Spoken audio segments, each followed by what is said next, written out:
I'm Ellie Bothwell. I'm Rankings Editor at Times Higher Education, and so I oversee all of the editorial analysis that we produce based on our rankings.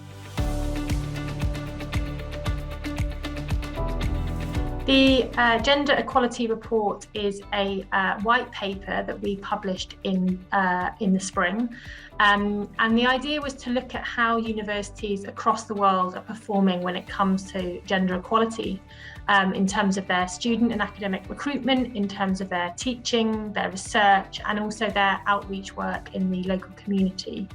And the background sort of context to this is our impact rankings, which are a series of rankings we produce based on the framework of the United Nations Sustainable Development Goals, or SDGs, and SDG 5 is focused on gender equality. So for those rankings, we collect lots of data from universities and also from other sources about universities' performance.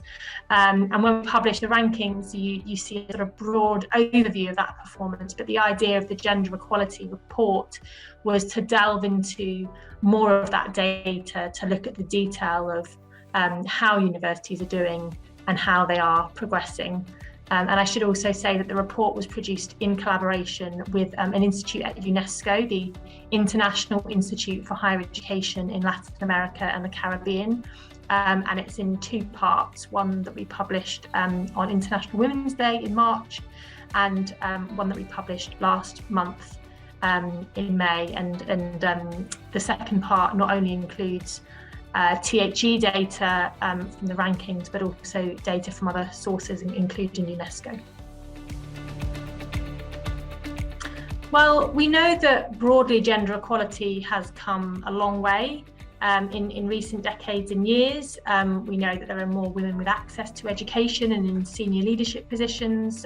We know that there's more sort of gender equality when it comes to civil and political rights. But we also know that we're not completely there yet, and we still have a way to go to reaching sort of full parity. Women and girls continue to suffer discrimination. Women on average earn less than men. They're still not present sort of in equal numbers in business or in politics. And we also know that universities hold a unique position in society that makes them sort of critical actors for change. They in the fact that they educate students, that they can have a huge influence in terms of how they promote gender equality. They can ensure that female students have equal chances. They can teach curricula where women are represented.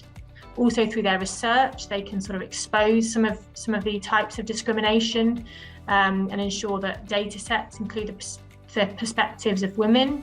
Obviously, they are just organisations. Sometimes they're among the largest organisations in their cities, and so they can ensure that there is equality when it comes to recruitment and promotion and pay and workload. And as pillars of their communities, they can sort of help address gender equality in the wider society. So I think universities have a really unique role to play in terms of making progress towards gender equality.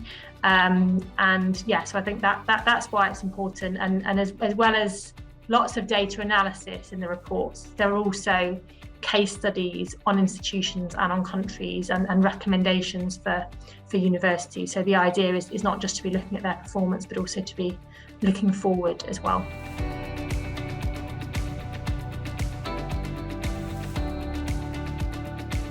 Yeah, there are some really welcoming findings. So we can see from the data that female students now outnumber male students globally.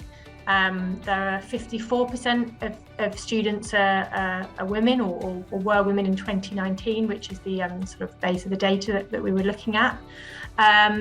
We also can see that although there do tend to be sort of fewer women in STEM subjects, there are actually some countries that have a higher share of women enrolled in STEM than in the arts and humanities, which seems to be a really positive development. And in general, universities sort of globally have lots of policies, or say they have lots of policies and services that contribute to the goal of gender equality. So they have policies of non-discrimination against women, they have lots of access schemes like mentoring and scholarships.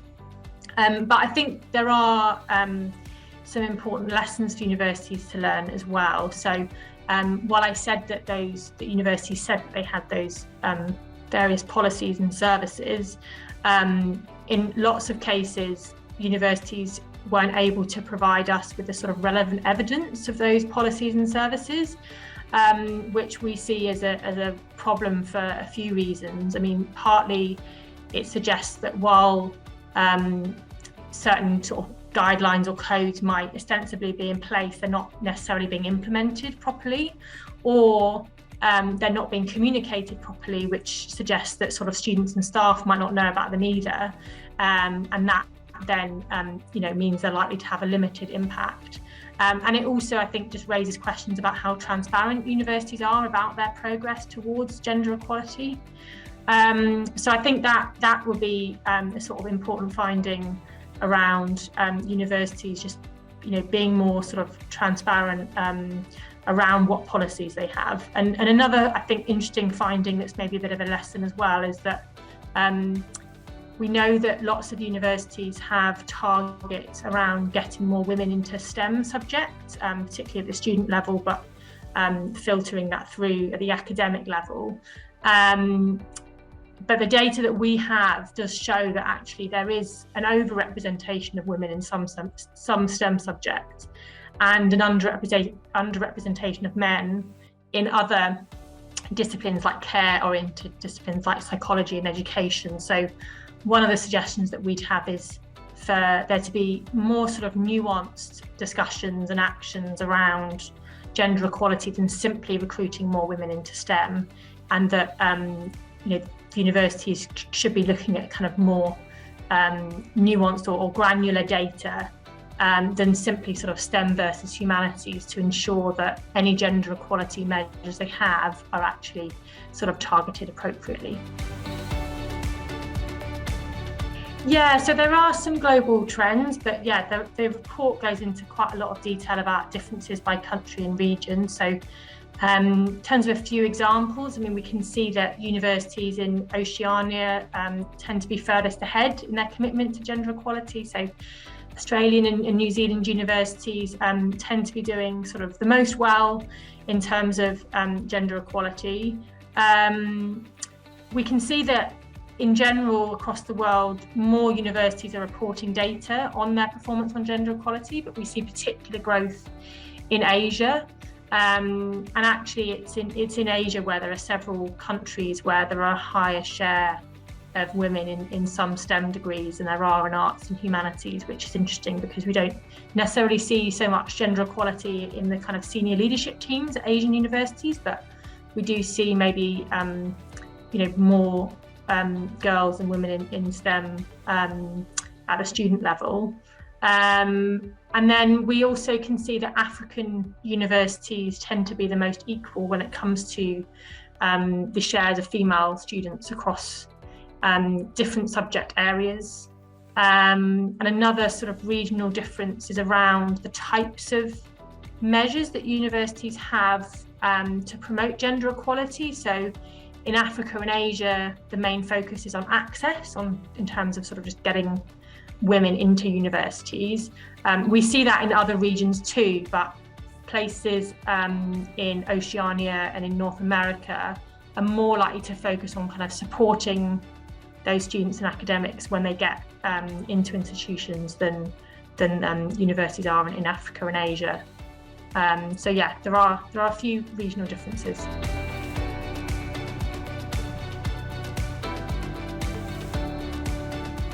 The top ranked university for gender equality is Chiang Mai University in Thailand, followed by the University of Indonesia, and then Western Sydney University in Australia.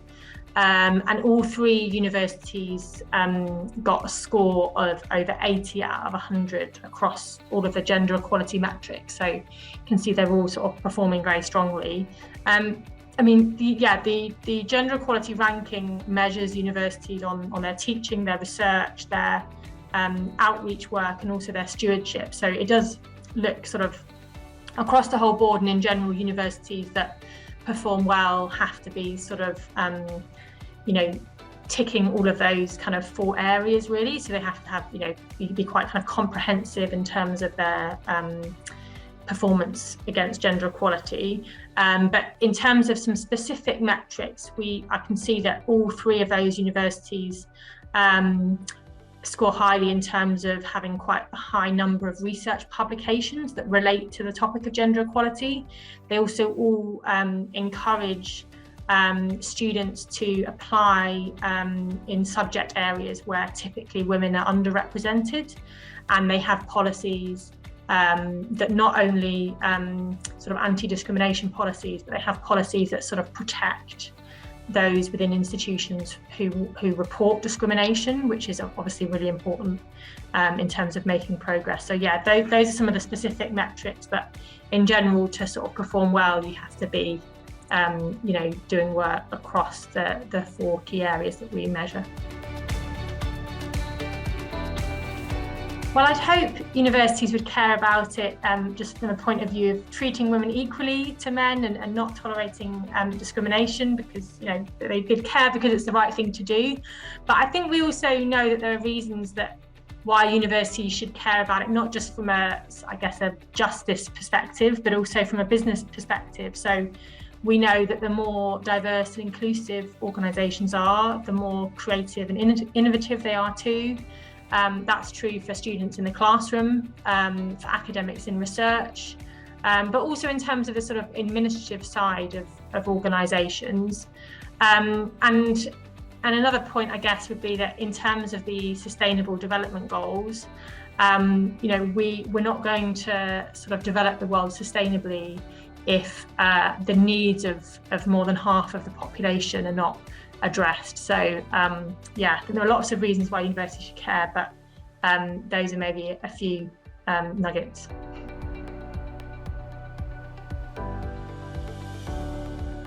I think one of the recommendations in the report is for the entire university community to be involved in this gender equality work.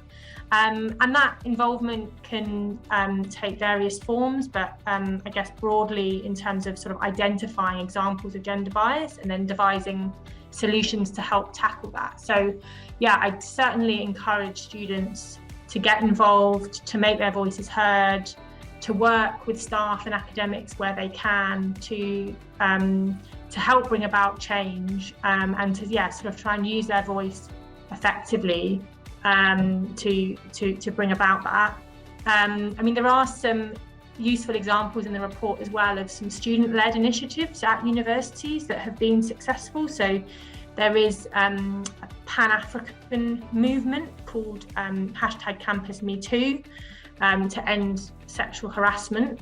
And that was launched a couple of years ago by students in Kenyan universities, and they've developed communications and education materials for parents and teachers, and that's been really effective. There's also a group at the University of Guadalajara in Mexico, and they've got an initiative called Men's Circle, which offers sort of training and spaces for male students to discuss the role that they can play in the promotion of gender equity, which I think is really interesting and important to sort of highlight that it's not only sort of female students that we want to be sort of talking about this, but actually students of all genders. So yeah, those are a couple of sort of examples in the report, and there are others in there as well. But I think mainly if this is something students care about, certainly make your voices heard, speak to the gender equality leads at your institutions and help be part of the solutions to bring about the change. Yeah, I think maybe just one last point would be that one of the main lessons from the universities we spoke to was that in terms of performing well in gender equality, collaboration is really key. So that's collaboration within organisations, between students and academics and staff, but also in the wider community and with other sectors outside of education.